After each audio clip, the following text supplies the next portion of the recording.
Hello guys, आप सभी कैसे हो? आई होप सभी अच्छे होंगे। आज हम पढ़ेंगे गेट ऑफ एनिमल्स। जो एनिमल्स हैं सभी की मूवमेंट क्या अलग अलग होती है। जैसे हमें अपने पैरों से चलते हैं, कुछ ऐसे एनिमल होते हैं जिसके 4 लेग्स होती है, किसी की उससे ज़्यादा होती है, कुछों की लेग्स होती ही नहीं है। वो सभी आज हम सीखेंगे। सबसे पहले है अर्थवॉर्म। जो अर्थवॉर्म है वो कैसे चल पाता है। डायग्राम को हम ध्यान से देखेंगे। जो ये किसका डायग्राम है, ये अर्थवॉर्म का डायग्राम है। इसके ऊपर क्या है, स्केल लाइक स्ट्रक्चर प्रेजेंट होते हैं, जिसको हम क्या बोलते हैं, एक्सोस्केलेटन बोलते हैं।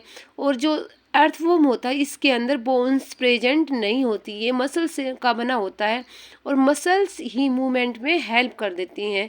अब डायग्राम को देखेंगे ध्यान से। क्या आपने कभी अर्थवॉर्म को सीधे चलते देखा? नहीं। जब वो उसमें मूवमेंट होती है तो वो क्या है, अपनी बॉडी को ऐसे कोयल की फॉर्म में कर लेता है।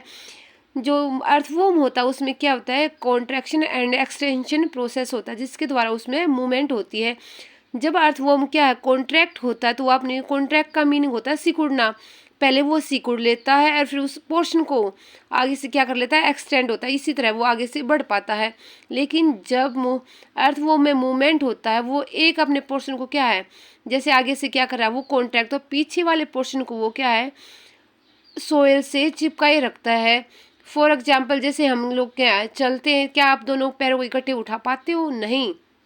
हम एक पैर को ऊपर उठाते हैं और एक पैर को नीचे रखते हैं। सेम इसी केस में अगर वो आगे से कॉन्ट्रैक्ट हो रहा है तो पीछे वाले पोर्शन को वो क्या है, जमीन पर रखेगा, टाइटली होल्ड रखेगा।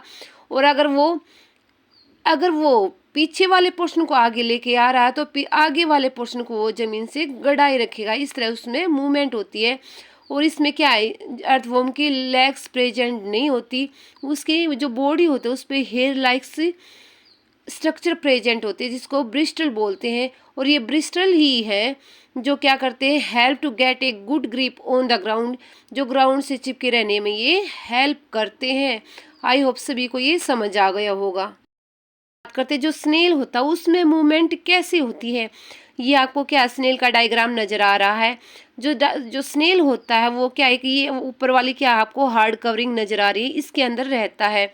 जो हार्ड कवरिंग होती है उसका मेन फंक्शन क्या होता है, जो अंदर जो स्नेल रह रहा है उसको ये क्या है, प्रोटेक्ट करता है। अगर स्नेल को लगे कि मुझे बाहर खतरा, तो आपने इसी हार्ड स्ट्रक्चर के अंदर घुस जाता है, उसी में ये रहता है। लेकिन जब इसको ऐसा लगता है कि मैं अब क्या है, मुझे कोई डेंजर नहीं है, कोई खतरा नहीं, तो ये बाहर निकलता है और इसमें मूवमेंट होती है। लेकिन इस जो अगर हम इसको टच करें तो ये क्या होता है, हार्ड इन नेचर होता है, लेकिन इसमें बोन्स प्रेजेंट नहीं होती। ये भी जो स्नेल होता है ये क्या है, स्ट्रॉन्ग मसल्स के बने होते हैं। डायग्राम में ध्यान से देखेंगे, ये वाला पोर्शन जो स्नेल का वो टेल पार्ट है और ये वाला इसका हेड वाला पोर्शन है। अब देखो इसमें मूवमेंट कैसे होगी, सेम जैसे मैंने उसमें बताया था। इसमें क्या होती है, स्ट्रॉन्ग मसल्स होती है और इसमें एक लिक्विड सब्सटेंस को क्या ये छोड़ता चलता है, चिपचिपा सब्सटेंस से रिलीज करता है, जिसकी हेल्प से ये चल पाता है। ये आगे से क्या, जैसे ये कॉन्ट्रैक्ट करेगा, पीछे वाला पोर्शन है वो जमीन से गड़ा रहता है। कॉन्ट्रैक्ट होने के बाद, अगर कॉन्ट्रैक्ट मतलब सिकुड़ना, जब ये सिकुड़ता है तो फिर उसको क्या करेगा, उस पोर्शन को ये एक्सटेंड करेगा, जिससे क्या है, इसकी फॉरवर्ड मूवमेंट होगी। अब हम कॉकरोच के मूवमेंट के बारे में पढ़ेंगे। जो कॉकरोच है उसके 3 पेयर